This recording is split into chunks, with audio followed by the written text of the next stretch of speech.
விதவிதமான ஆடை ஆபரணங்களுடன் உங்கள் பண்டிகை நாட்களை ஒளிமயமாக கொண்டாட டி நகரில் உள்ள வேலவன் ஸ்டோர்ஸுக்கு வாங்க. தீபாவளினா பளிச்சிட ஞாபகத்துக்கு வர்றது பட்டு, பட்டாசு, பலகாரம் நான் ஞாபகத்துக்கு வர்றது மந்த்ரா கடலை எண்ணெய். அபார ருசி, ஆரோக்கியமான உடல் நலம். தீபாவளி அன்னைக்கு மட்டும் இல்ல, என்னைக்குமே கிச்சன்ல இருக்க வேண்டியது மந்த்ரா கடலை எண்ணெய் தான். வணக்கம். செய்திச் சுருக்கம். நாவடக்கம் இன்றி திரியும் திமுகவினருக்கு தமிழக மக்கள் பாடம் புகட்டுவர். திருப்பரங்குன்றம் தீபத்தூணில் தீபம் ஏற்ற வேண்டும் என்ற தீர்ப்பு சட்டத்திற்கு புறம்பான தீர்ப்பு என அமைச்சர் ரகுபதி விமர்சித்து இருந்தார்.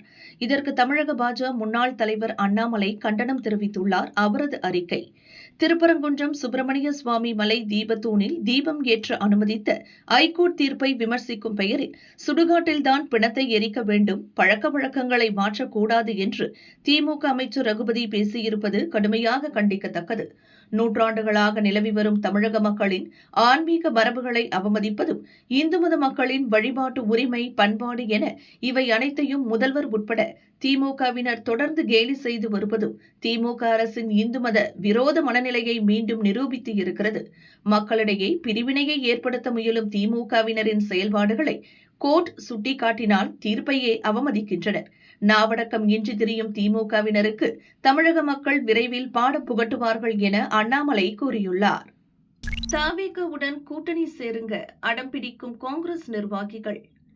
சென்னை சத்தியமூர்த்தி பவனில் தமிழக காங்கிரஸ் இதர பிற்படுத்தப்பட்டோர் பிரிவு நிர்வாகிகள் ஆலோசனை கூட்டம் கடந்த 4ஆம் தேதி நடந்தது. அதில் அப்பிரிவின் அகில இந்திய தலைவர் அனில் ஜெய்ஹிந்த், காங்கிரஸ் அகில இந்திய செயலர் ஜிதேந்திர பாகேல், தமிழக காங்கிரஸ் இதர பிற்படுத்தப்பட்டோர் பிரிவு தலைவர் நவீன் மற்றும் நிர்வாகிகள் பங்கேற்றனர். கூட்டம் முடிந்த பின் சென்னையில் தங்கியிருந்த பிரவீன் சக்கரவர்த்தியை அனில் ஜெய்ஹிந்த், ஜிதேந்திர பாகேல், நவீன் உள்ளிட்டோர் சந்தித்து பேசினர். இத்தகவலை தன் சமூக வலைதள பக்கத்தில் பிரவீன் சக்கரவர்த்தி வெளியிட்டுள்ளார். அந்த சந்திப்பின் போது மதசார்பற்ற சக்திகள் இணைந்து மத சார்புள்ள பாஜக உள்ளிட்ட கட்சிகளை வீழ்த்த வேண்டும் என்பதற்கான ஒற்றை நோக்கத்துடனேயே தொடர்ந்து திமுக கூட்டணியில் அங்கம் வகிக்கிறோம். ஆனால் வேறு வழியின்றி கூட்டணியில் அங்கம் வகிப்பதாக திமுகவினர் நினைக்கின்றனர். அதனாலேயே காங்கிரஸ் கட்சியை திமுக துச்சமாக மதிக்கிறது. என்னதான் அக்கட்சிக்கு நாம் விசுவாசமாக இருந்தாலும் அவர்கள் நம்மை எல்லா விஷயங்களிலும் உதாசீனப்படுத்துகின்றனர். அதேபோல நம் பலம் அறிந்தும் நமக்கு உரிய சீட்டுகளை ஒதுக்க திமுக தரப்பு தயாரில்லை. அக்கட்சியோடு கூட்டணியாக தொடர காங்கிரஸ் அடிமட்ட தொண்டன் வரை யாருக்கும் விருப்பமில்லை. அதனால் திமுகவோடு கூட்டணியை தொடர வேண்டாம். தவேக வளர்ந்து வரும் கட்சியாக இருக்கிறது. அதனால் அக்கட்சியோடு கூட்டணி அமைக்க வேண்டும். நீங்கள் அந்த முயற்சியில் தொடர்ச்சியாக ஈடுபட்டு வருவது கட்சியினர் அனைவருக்கும் தெரியும். அந்த வகையில் உங்கள் முயற்சி வெற்றியடைய வேண்டும். அதற்கு தமிழக காங்கிரசார் அனைவரும் உறுதுணையாக இருப்போம். எங்களின் ஒட்டுமொத்த விருப்பத்தை ராகுலிடமும் தெரிவிக்க வேண்டும் என பிரவீன் சக்கரவர்த்தியிடம் இதர பிற்படுத்தப்பட்டோர் பிரிவு நிர்வாகிகள் வலியுறுத்தியுள்ளனர். இதுகுறித்து காங்கிரஸ் வட்டாரங்கள் கூறியதாவது: ஆட்சியில் பங்கு வேண்டும் என மாணிக்கம் தாகூர் தொடர்ந்து வலியுறுத்தி வருகிறார். நவீன் அவரது ஆதரவாளர் என்பதால் அவரும் ஆட்சியில் பங்கு வேண்டும் என விரும்புகிறார். நவீன் ஏற்பாட்டில்தான் இதர பிற்படுத்தப்பட்டோர் பிரிவு நிர்வாகிகள் காங்கிரஸ் மேலிட தலைவர்களையும் பிரவீன் சக்கரவர்த்தியையும் சந்தித்துள்ளனர். அப்போது தவேகவுடன் கூட்டணி அமைப்பது குறித்து பேசி அதை தமிழக காங்கிரசின் ஒட்டுமொத்த கருத்தாகவும் வலியுறுத்தி உள்ளனர் என அந்த வட்டாரங்கள் தெரிவித்தன. ரோட் ஷோ பொதுக்கூட்டங்களுக்கு வழிகாட்டு நெறிமுறைகள் வெளியீடு. கரூரில் கடந்த ஆண்டு செப்டம்பர் 27ஆம் தேதி தவேக தலைவர் விஜய் பிரச்சாரத்தில் கூட்ட நெரிசலில் சிக்கி 41 பேர் இறந்தனர். அதைத் தொடர்ந்து தமிழகத்தில் அரசியல் கட்சித் தலைவர்களின் ரோட் ஷோ மற்றும் பொதுக்கூட்டங்களுக்கு வழிகாட்டு விதிமுறைகளை வகுக்க கோரி தவேக, அதிமுக, தேசிய மக்கள் சக்தி கட்சிகள் சார்பில் சென்னை ஹைகோர்ட்டில் பொதுநல வழக்குகள் தொடரப்பட்டன. இவற்றை விசாரித்த ஹைகோர்ட் பிறப்பித்த உத்தரவின் அடிப்படையில் 23 அங்கீகரிக்கப்பட்ட கட்சிகள் 40க்கும் மேற்பட்ட பதிவு செய்யப்பட்ட கட்சிகளின் கருத்துக்களை பெற்று பொதுக்கூட்டங்கள், ரோட் ஷோக்களுக்கான வழிகாட்டு விதிமுறைகளை வகுத்து தமிழக அரசு கோர்ட்டில் தாக்கல் செய்தது. இந்த வழிகாட்டு விதிமுறைகள் தொடர்பாக அரசியல் கட்சிகள் அளித்த ஆலோசனைகளை பரிசீலித்து ஜனவரி 5ஆம் தேதிக்குள் வழிகாட்டு விதிமுறைகளை அறிவிக்க வேண்டுமென தமிழக அரசுக்கு ஹைகோர்ட் உத்தரவிட்டிருந்தது. அதன் அடிப்படையில் வழிகாட்டு விதிமுறைகளை உருவாக்கி அதற்கான அரசாணையை தமிழக அரசின் உள்துறை செயலர் தீரஜ்குமார் வெளியிட்டுள்ளார். வழிகாட்டு விதிமுறைகள் அறிவிக்காதது கோர்ட் அவமதிப்பு செயல் என தேசிய மக்கள் சக்தி கட்சி சார்பில் ஆஜரான வழக்கறிஞர் சூரியபிரகாசம் தமிழக தலைமைச் செயலர், உள்துறை செயலர் மற்றும் டிஜிபிக்கு நோட்டீஸ் அனுப்பியது குறிப்பிடத்தக்கது. தமிழகம் முழுவதும் இன்று சத்துணவு பணியாளர்கள் ஸ்ட்ரைக். கடந்த சட்டசபை தேர்தலின் போது வருவாய் கிராம உதவியாளருக்கு வழங்குவது போல் சிறப்பு ஓய்வூதியம் அங்கன்வாடி மற்றும் சத்துணவு பணியாளர்களுக்கு வழங்கப்படும் என திமுக தேர்தல் வாக்குறுதி அளித்தது. மேலும் 6,750 ரூபாய் அகவிலைப்படி வழங்கப்படும் என்றும் சத்துணவு அங்கன்வாடி பணியாளருக்கு இளநிலை உதவியாளருக்கு இணையாக சம்பளம் வழங்கப்படும் என்றும் வாக்குறுதி அளித்தது. அக்கட்சி ஆட்சிக்கு வந்து 4.5 ஆண்டுகளான நிலையில் தேர்தல் வாக்குறுதியை நிறைவேற்றவில்லை. இதனால் வாக்குறுதிகளை நிறைவேற்ற வலியுறுத்தி இன்று அனைத்து மாவட்டங்களிலும் கலெக்டர் அலுவலகம் முன் சத்துணவு பணியாளர்கள் முற்றுகை போராட்டம் நடத்துகின்றனர். அதைத் தொடர்ந்து 30ஆம் தேதி சென்னையில் பேரணியாக சென்று முதல்வர் ஸ்டாலினிடம் மனு கொடுக்க உள்ளனர். பிப்ரவரி 3ஆம் தேதி முதல் தமிழகம் முழுவதும் தொடர் மறியல் போராட்டம் மற்றும் வேலைநிறுத்த போராட்டம் நடத்தப்படும் என்றும் அறிவித்துள்ளனர். பாகிஸ்தானுக்கு உளவு பார்த்த பஞ்சாப் சிறுவன் கைது. பாகிஸ்தானுக்கு எதிரான ஆபரேஷன் சிந்தூர் நடவடிக்கைக்கு பிறகு அந்நாட்டுக்கு உளவு பார்ப்போரை நம் பாதுகாப்பு படையினர் கைது செய்து வருகின்றனர். கடந்த ஆண்டில் மட்டும் பஞ்சாப், ஹரியானா, உத்தரப்பிரதேசம் உள்ளிட்ட மாநிலங்களில் 20க்கும் மேற்பட்டோர் கைது செய்யப்பட்டனர். இந்நிலையில் பாகிஸ்தான் உளவு அமைப்பான ISI ஏஜென்ட்டுகளுடன் தொடர்பில் இருந்த குற்றச்சாட்டில் பஞ்சாபின் பதான்கோட் மாவட்டத்தைச் சேர்ந்த 15 வயது சிறுவனை போலீசார் கைது செய்தனர். இதுகுறித்து போலீசார் கூறியதாவது: கைதான சிறுவன் நம் நாட்டை பற்றிய முக்கிய பாதுகாப்பு தகவல்களை ISI ஏஜென்ட்டுகளுடன் ஓராண்டாக பகிர்ந்து வந்துள்ளான். சில தகவல் தொடர்பு சாதனங்கள் வாயிலாக இந்த தகவல்கள் பரிமாறப்பட்டன. உளவு பார்க்க சிறுவர்களை ISI மூளைச்சலவை செய்துள்ளது மிகவும் கவலையளிக்கிறது. இது நாட்டின் பாதுகாப்பிற்கு அச்சுறுத்தல். பஞ்சாபை சேர்ந்த மேலும் சில சிறுவர்களுக்கு ISI ஏஜென்ட்டுகளுடன் தொடர்பிருக்கலாம் என சந்தேகிக்கிறோம். இதுகுறித்து கண்காணிக்கும்படி போலீசாருக்கு அறிவுறுத்தப்பட்டுள்ளது. கைதான சிறுவனுடன் தொடர்புள்ளவர்கள் குறித்து விசாரித்து வருகிறோம். அவர்களையும் கைது செய்வோம் என கூறினர். 2.9 கோடி வாக்காளர்கள் நீக்கம். உத்தரப்பிரதேசம்தான் எப்பவுமே டாப். தேர்தல் ஆணையம் அறிவிப்பு. பீகார் மாநிலத்தில் முதல் முறையாக வாக்காளர் பட்டியல் சிறப்பு தீவிர திருத்த பணி நடந்தது.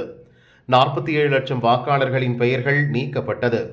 பீகாரை தொடர்ந்து தமிழ்நாடு, புதுச்சேரி, குஜராத், கேரளா, மேற்கு வங்கம், உத்தரப்பிரதேசம், ராஜஸ்தான் என பல மாநிலங்களில் வாக்காளர் பட்டியல் சிறப்பு தீவிர திருத்த பணியை தேர்தல் ஆணையம் செய்தது. அந்த வகையில் உத்தரப்பிரதேசத்தில் கடந்த நவம்பர் 4ஆம் தேதி சிறப்பு தீவிர திருத்த பணி துவங்கியது. வீடு வீடாக வாக்காளர் கணக்கீட்டு படிவங்களை வாக்குச்சாவடி நிலை அலுவலர்கள் வழங்கினார்கள். பூர்த்தி செய்யப்பட்ட படிவங்களை திரும்ப பெற்று தேர்தல் ஆணையத்தின் வெப்சைட்டில் விவரங்களை பதிவேற்றம் செய்தனர். சிறப்பு தீவிர திருத்த பணி டிசம்பர் 26ஆம் தேதி முடிந்தது. அதைத் தொடர்ந்து தேர்தல் ஆணைய அதிகாரிகள் படிவங்களை ஆராய்ந்து தொகுதி வாரியாக புதிய வரைவு வாக்காளர் பட்டியலை தயாரித்தனர். இன்று உத்தரப்பிரதேச மாநிலத்தில் வரைவு வாக்காளர் பட்டியலை தேர்தல் ஆணையம் வெளியிட்டது.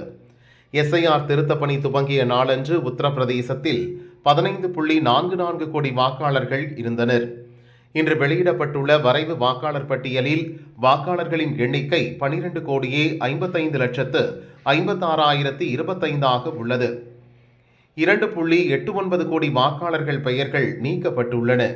அதாவது 19% வாக்காளர்களின் பெயர்கள் நீக்கப்பட்டுள்ளன. நீக்கப்பட்ட 2.89 கோடி வாக்காளர்களில் 2.17 கோடி வாக்காளர்கள் முகவரி மாறியவர்கள். 46.23 லட்சம் பேர் இறந்த வாக்காளர்கள். 25.46 லட்சம் வாக்காளர்களின் பெயர்கள் 2 இடங்களில் இருந்தன என உத்தரப்பிரதேச தலைமை தேர்தல் அதிகாரி நவ்தீப் ரின்வா கூறினார்.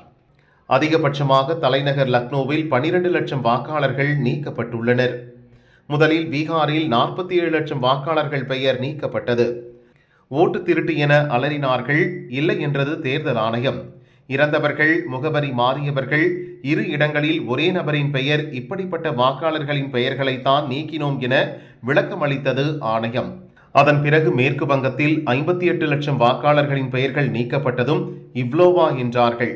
அதன் பிறகு குஜராத்தில் 73 லட்சம் வாக்காளர்களும், தமிழகத்தில் 97 லட்சம் வாக்காளர்களும் நீக்கப்பட்டனர். எல்லாவற்றுக்கும் உச்சம் என்பது போல உத்தரப்பிரதேசத்தில் கிட்டத்தட்ட 3 கோடி வாக்காளர்கள் நீக்கப்பட்டுள்ளனர். இந்தியாவின் மிகப்பெரிய மாநிலமான உத்தரப்பிரதேசத்தில்தான் அதிக எண்ணிக்கையில் வாக்காளர்கள் நீக்கப்பட்டுள்ளனர். ராஜஸ்தானில் 42 லட்சம் பேரும், மத்திய பிரதேசத்தில் 41 லட்சம் பேரும், சத்தீஸ்கரில் 27 லட்சம் பேரும், கேரளாவில் 24 லட்சம் பேரும், புதுச்சேரியில் 1 லட்சம் பேரும் வாக்காளர் பட்டியலில் இருந்து நீக்கப்பட்டுள்ளனர். பெயர் விடுபட்டவர்கள் உரிய ஆதாரங்களுடன் விண்ணப்பித்தால் அவர்கள் பெயர்கள் மீண்டும் சேர்க்கப்பட்டு இறுதி வாக்காளர் பட்டியல் வெளியிடப்படும் என தேர்தல் ஆணையம் அறிவித்துள்ளது. தமிழகத்தில் பிப்ரவரி 17ஆம் தேதியும் உத்தரப்பிரதேசத்தில் மார்ச் 6ஆம் தேதியும் இறுதி வாக்காளர் பட்டியல் வெளியிடப்பட உள்ளது. முருகன் கோயிலில் கிறிஸ்தவ மத பிரச்சாரம், நோட்டீஸ் விநியோகித்த பெண்களை மடக்கிய பக்தர்கள். நீ எப்படி கோயில் மேல மத பிரச்சாரம் பண்ணலாம்? அது முருகன் கோயில்ல மத பிரச்சாரம் எப்படி பண்ணுவ? இல்லம்மா சரி விடுங்க, இல்லம்மா சரி விடுங்க, இல்ல கேக்குப்பா உடுப்பா தம்பி கேக்குட்டு லோக்கல் ஆளுங்க கேட்டாதான் இங்க பாரு. இதனால அந்த அம்மாவுக்கு ஒண்ணும் பிரச்சனை இல்ல. ஆள் வரட்டும் நில்லு, ஆள் வரட்டும் நில்லு.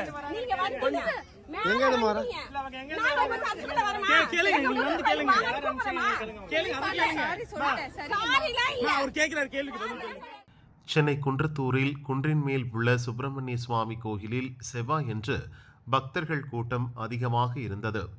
இதை பயன்படுத்தி 2 கிறிஸ்தவ பெண்கள் கோயில் முன்பு முருக பக்தர்களிடம் கிறிஸ்தவ மதம் சார்ந்த துண்டு பிரசுரங்களை விநியோகித்து சர்ச்சுக்கு வாங்க என்று அழைத்து மத பிரச்சாரத்தில் ஈடுபட்டனர்.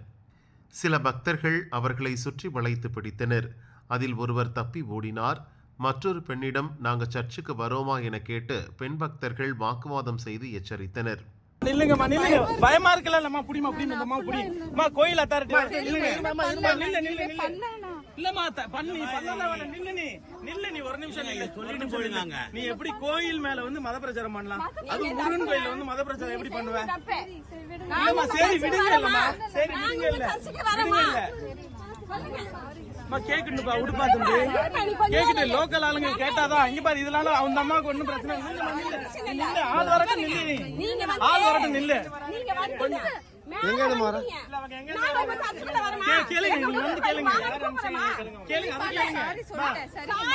அவர் கேக்குறாரு கேள்விக்கு பதில் சொல்லுங்க. உங்க பேர் என்ன? உங்க பேர் என்ன? உங்க பேர் என்னம்மா சொல்லுங்க. சுபா எங்க இருந்து வரீங்க? ஏதாவது ஆதார் கார்டு காட்டுங்க. உங்க பேர் சுபா தானான்றதுக்கு ஆதார் கார்டு காட்டுங்க. ஆதார் கார்டு காட்டுங்க, போன் நம்பர் கொடுங்க. உங்களை யார் அனுப்புனது?